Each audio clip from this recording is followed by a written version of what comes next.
continue with the Yukon Mining Alliance at the Vancouver Resource Investment Conference with my friend and colleague, Mr. Paul West-Sells. He's the president and CEO of Western Copper and Gold. They trade on the TSX and also on the NYSE American with the symbol WRN. Paul, this has been a conversation. It's really been an exciting time for Western and the casino project. We've got a major company, as in Rio Tinto, coming in as a strategic investor for Western Copper and Gold. It's getting to be crunch time here, from what I understand. I like the way that you put that.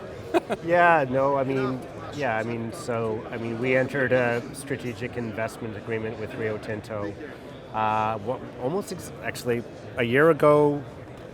News release was May 17th, 2021, so a year and a day ago. With the idea, and as we've sort of talked about before, that strategic investment agreement, the strategic investment to start off with was $25.6 million for 8% of the company, but with that we signed an investor rights agreement. And that investor rights agreement was really around executing a scope of work, which was essentially a due diligence process that Rio wanted to go through before we talked serious.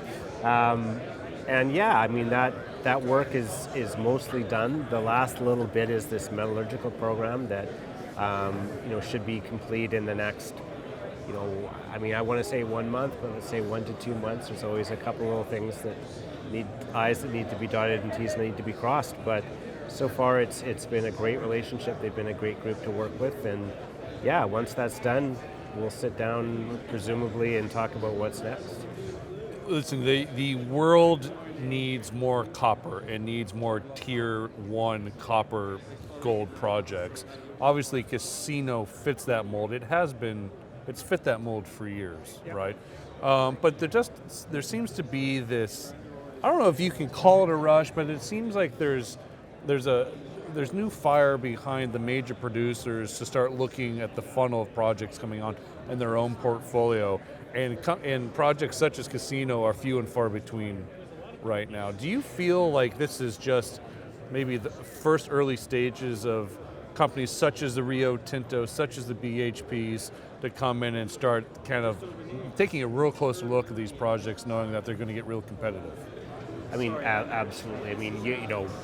You have Rio Tinto's investment in ourselves. You've got, BHP made a big investment into Filo mining. Rio Tinto also made an investment into Sonoran Copper. And, talking to a number of my peers in the copper space, all of them are having discussions. And I think that, there's very few things that people agree upon in this industry. And I think the one thing that everyone unilaterally agrees on is that copper has a very, very bright future. And it's because of electrification and climate change and those sort of things. But even if you subtract that, there just are not a lot of copper projects. There's been under development here for a decade. And now the copper price is up and people are excited. So, and then you start looking around, it's a small space. There's not a lot of projects, period, good, bad, or ugly. And so all those conversations are happening. So I'm happy that I'm very happy with the agreement we have with Rio. I think they're a great partner. They're, long history in Canada. They've got the Diavik diamond mine. They've got, all the old Alcan assets, aluminum assets. So they know Canada well, and we'll see where that goes. Let me ask you about Rio's involvement, not just with casino, but really being involved in the Yukon in general. And also Newmont coming out and saying they are going to continue their work at Coffee, your neighbors, which was a big news item because we were always wondering what Newmont was going to do with Coffee. But it does seem like there's new life in Yukon project development now because of these majors coming in and doing some of the work, because it seems like it's filling a void that had been there for a while. Yeah, it helps in jurisdictions to have the majors in because, to be honest, they bring money and they bring a large organization that, can work with the government, and they have experience on that and various initiatives and that. So as an industry, I think industry in general is very happy to see the larger players up in the Yukon. And Newmont has been good. I mean, Newmont, you have a conference, they're a big sponsor up in the Yukon, for example. I mean, not that ourselves and other mining companies aren't, but obviously our pockets are a little shallower than a company with Newmont. And then if you look at the coffee project, I mean, that's a project that just got through environmental assessment. I mean, that wasn't necessarily headline news, but I mean, again, that's sort of been quietly moving forward.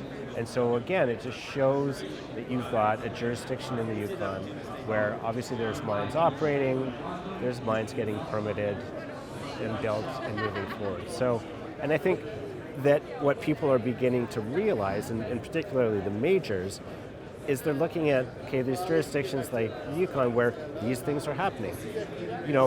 Is permitting taking too long? Of course, but you just plod through the bureaucracy and you get your mine permitted, as opposed to some of these other jurisdictions in South America where you're like, I don't know, the government changes and you hear the nationalization word come up. You've got some real challenges with the local indigenous groups in places like Peru. Whereas, I mean, I think the Yukon and the mining industry in the Yukon, the governments in the Yukon, have got a great relationship with the First Nation group. And, there's good days and bad days, but for the most part, it just works. And that's why you're seeing things move forward. Well, are there challenges working with a new, bigger company like Rio Tinto? Let me take a step back. You've been in the Yukon for quite a long time. A lot of the companies we've been talking with all week have been obviously in the Yukon for quite a long time.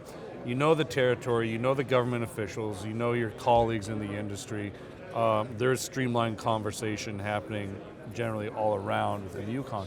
But what kind of challenges does it face for a bigger company like Rio Tinto to come in, take a partnership with Casino, Western Copper, and Gold, and have to make these new relationships on so many different levels? Is that difficult for them to do, and where does somebody like Western Copper and Gold come into play to assist in the transition?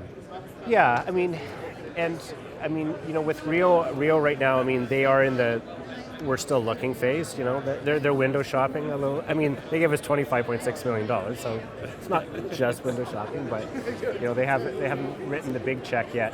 But they're obviously, I mean, as all of these large super majors like the Rio Tintos and Newmonts of the world, they're very concerned about, the ESG, the relationships with the local indigenous groups, the relationships with the government, how all that works. And so, I mean, they're not on the front lines with us on that, but they're, we have meetings, they want to hear about them, they want to know what everybody's thinking about mining, about our project, about their involvement and all that, which is what you would expect. And I think that, as a company, obviously Rio's made some bad decisions in the past, in fairly recent past, with some of their engagement, but I think they've been very good and very supportive moving forward. Just for people who may be unfamiliar, where does the resource sit now with Casino? Yeah. I mean, so 21 million ounces of gold, 11 billion pounds of copper, and so, and if you look globally, we're actually the 5th largest copper gold project controlled by a junior mining company.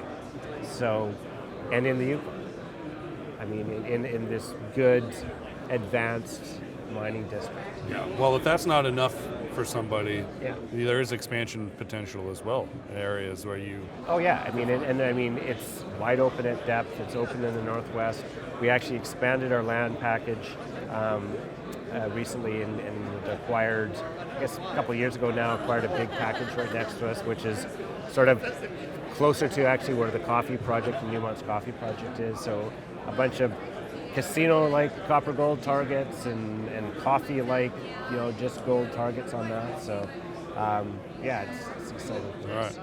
Paul, I'll be disappointed if you're here next year as the CEO of Western Copper and Gold.